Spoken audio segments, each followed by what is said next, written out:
Hey you guys, it's Peter, and welcome to my channel, Peterisms, where I tell stories of my life and just little things that I have learned as I have grown into the person that I am today. And I have both of Melody Beatty's meditation books with me today, so we're going to get right into reading these. I'm so excited. I haven't read from either one of these today.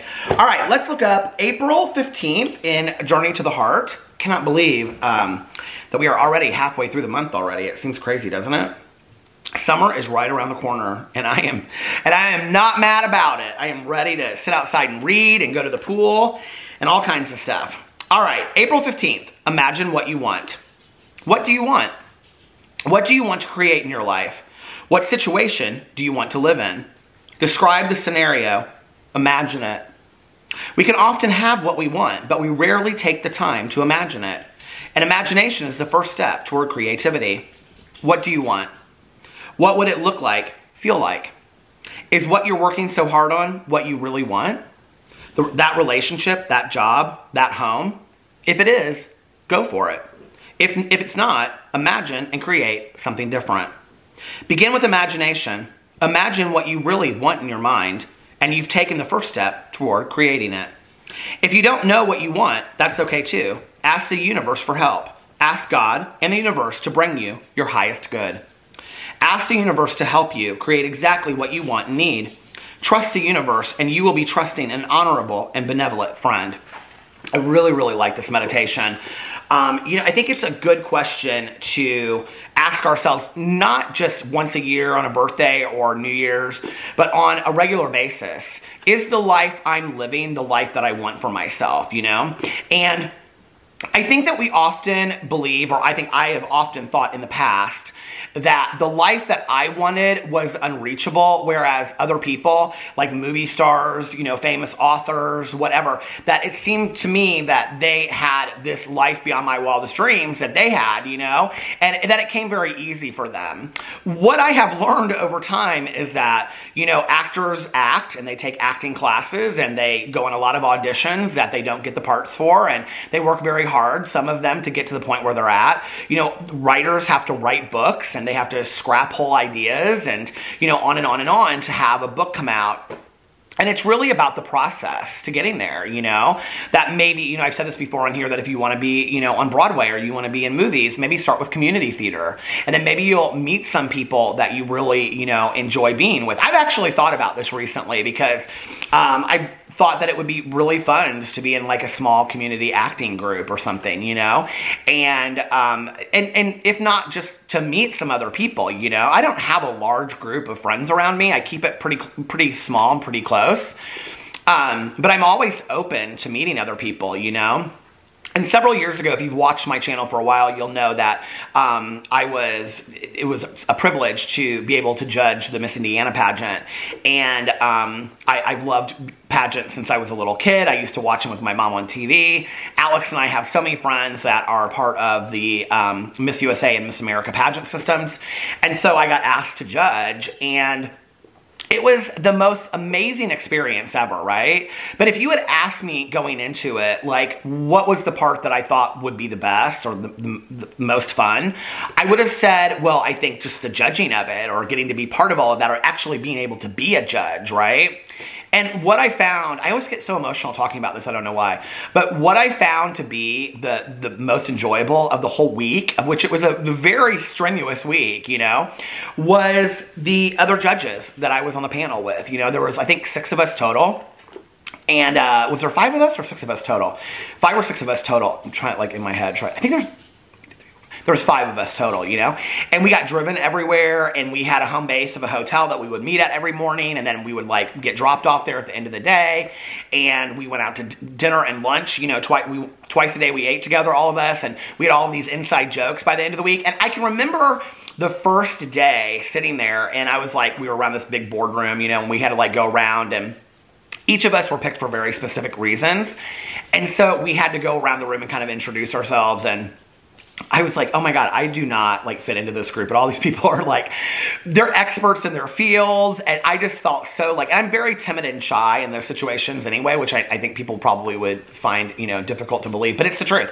I have a lot of social anxiety, and So I remember that first night. It was like this Monday afternoon, and I can remember on the way home I called my husband. I was on my way home, and he said, how did it go, babe? He was so excited for me, you know? He's the next one that's going to judge, hopefully. But no, but maybe a different organization. But because we're going to go back and forth and do some different stuff. We just love being part of all of that, you know? And so anyway, I said, yeah, I said, it's great. Like, they're really nice. And he said, you don't sound excited about it. And I said, I'm just really nervous. Like, I don't feel like I fit into this group. I don't, like, this has always been a dream of mine to judge on this level. But I feel capable of judging, but I don't know that I fit in with this group. And he was like, well, give it a couple days. Okay. Flash forward 2 to 3 days. Like, you know, we're laughing our butts off in the car. We had all these inside jokes between all of us, you know, and we knew about each other's friends and family. We had shared so much with each other. And I remember the last night that we did the judging. It was the final night of the pageant. And so afterwards, we all went back to, there was like, each of us had like, or each group of judges had like one person that drove us everywhere and was in charge of us to make sure that we were on time and whatever. And the woman that was in charge of us, she was just fantastic. And she became a dear, dear friend of mine. And so she had a hotel room at like the main base hotel so that, you know, we could all like, you know, she was there for the whole week in and out. So she had us all back up to her hotel room, and we all were sitting around eating pizza and kind of sharing stories. And before then, we couldn't really talk about the contestants, like in what we thought. We couldn't share with each other. Like, you could talk about anything you wanted to, but you couldn't talk about the contestants because that part is like kept under wraps. So that was the point where we could sit there and we could kind of share, you know, like, oh, I was really rooting for this person, you know, or whatever. And anyway, we were all in our pajamas, and we sat around, and I remember walking away that night, like, people started leaving because it got to be like 11 o'clock or 12, and so I kind of like, it was just like 2 people sitting around, and I looked at the woman that was in charge of all of us, and I said, well, I guess I should probably go, and I started to cry, and because I'm such an emotional freak anyway. No, like, in a good way, I am. I'm so glad that I'm in, you know, tune with my emotions today. Because for years, I was not a crier, you know. My dad always says, it's so funny because Peter was not a crier when he was growing up. And so I looked at her and she's like, don't cry, we're going to get together and stuff. You know, again, we're all going to meet up and whatever. And so anyway, I left there, and I remember I just bawled on the way home, you know. I just absolutely bawled on the way home because I was like, God, like, I don't know that I'll ever see these people in this capacity again. And we were all so close for this week. And it was so nice meeting other people. And I said, you know, like, leaving there, I said, I told my husband when I got home, and I said, I just, like, I miss them so much already, you know?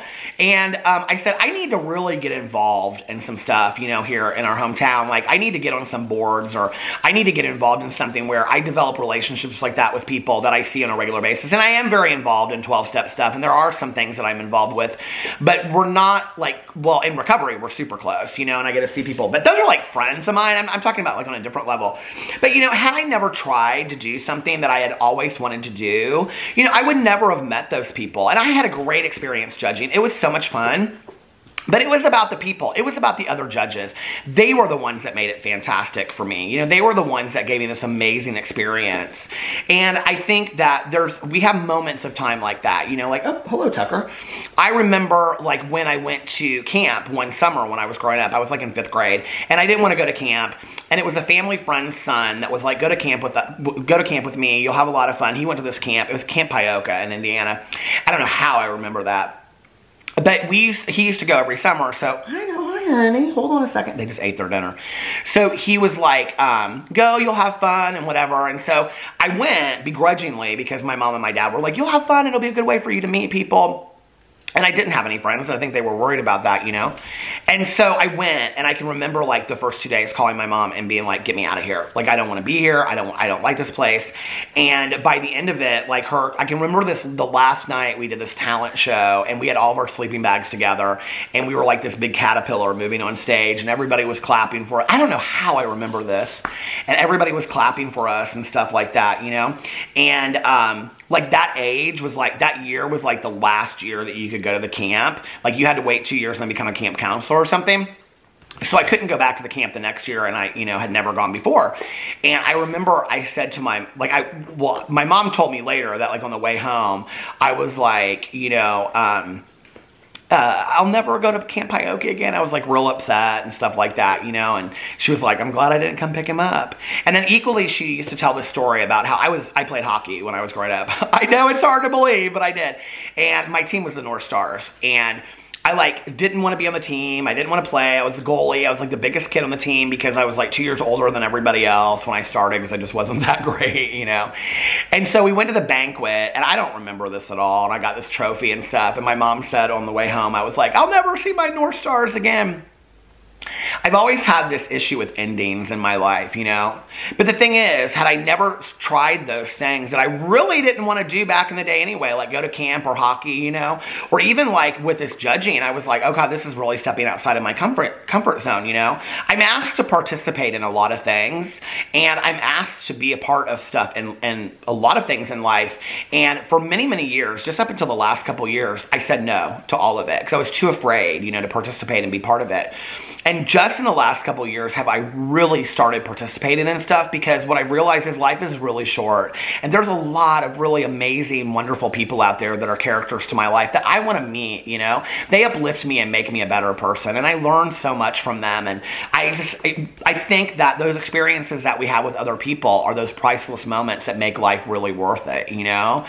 It's not about all of the fine things you have sitting in your closet or whatever. I mean, those things are nice too, you know, all of that's nice. But it's really about those experiences that we have with other people, you know. If you don't sit down and look at what you want your life to look like, and you don't really start challenging yourself on having some of those experiences in your life, whether that's doing community theater or working towards being an actor or actress in, you know, Hollywood or Broadway, or being an attorney, or whether it was just getting a part-time job and working at Walmart as a host or hostess, you know, you might meet some of the greatest people in your entire life. You might have some of the most amazing experiences. Maybe you'll reach your dream. Maybe you'll look back on your life and be like, God, what would my life had not been like had I never put, you know, pen to paper and started working on that novel, you know? And there I met like all these other novelists, you know? How would I never would have had those pieces of my life if I had never started, you know, going to a book club or whatever. I'm not just talking about me, I'm talking about other people.